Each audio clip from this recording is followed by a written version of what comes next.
Hello, Andrew Kolsky from Stop My OCD, and today we're here to talk about a new article out from Science Alert on July 1st, 2023 by Trevor Robbins, and it is about whether OCD is caused by a chemical imbalance.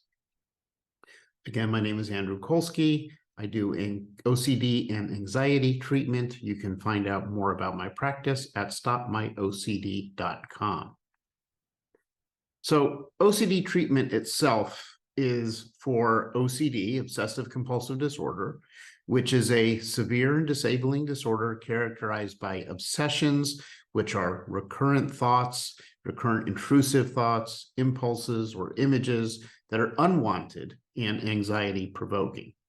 This is often coupled with compulsions, which are ritualistic, mental, or physical actions.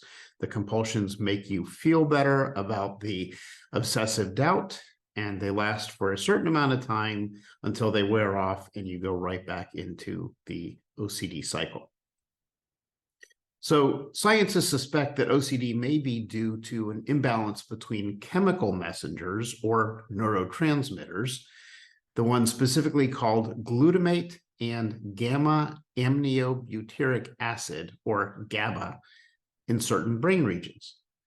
Glutamate promotes communication between neurons, and GABA reduces or inhibits neural communication. It calms the central nervous system and makes us less inhibited.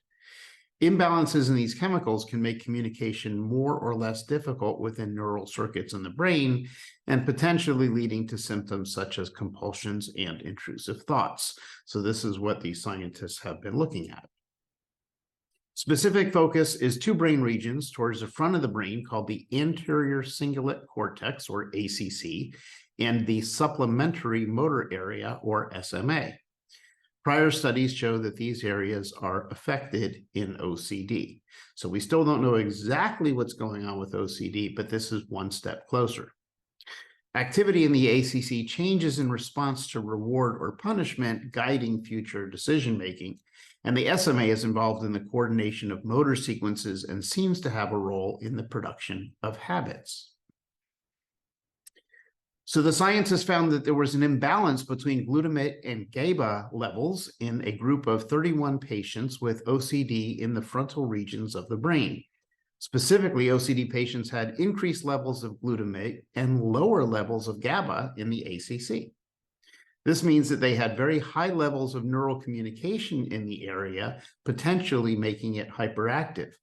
They also had a disrupted balance between these chemicals in the SMA. So the clinical severity of compulsive symptoms of OCD correlated with the glutamate levels measured in the SMA, and people's proneness to habit, which is closely linked to compulsion, correlated with the glutamate GABA balance discovered. The finding raises hopes for better treatments for OCD, focusing on rebalancing glutamate and GABA levels in key brain regions. Some genetic evidence also suggests that the genes of people with OCD that regulate glutamate levels in the brain may be impaired. One possible approach is to use drugs that reduce the release of glutamate from nerve cells at certain receptors in the brain. And these are receptors that glutamate binds to. They suppress activity in the nerve cells that use it as a chemical transmitter. In patients with extremely severe OCD, for whom all other usual treatments have failed, surgeons have actually removed the ACC. It's one of the very few examples where psychosurgery has been shown to be beneficial, with few reported adverse effects on cognition. So for those with severe OCD that cannot be treated in any other way, there is a surgical procedure available. In the future, rather than removing the ACC, deep brain stimulation through implanted electrodes could be used to reduce activity in this region. So another potential treatment. And for less severely impaired patients, there may be therapeutic possibilities of using transcranial magnetic stimulation. And this treatment is administered via a magnetic coil positioned against the scalp to readjust the chemical balance and activity of these neural circuits. I have some other videos about transcranial magnetic stimulation as well, but this is current science as of 2023.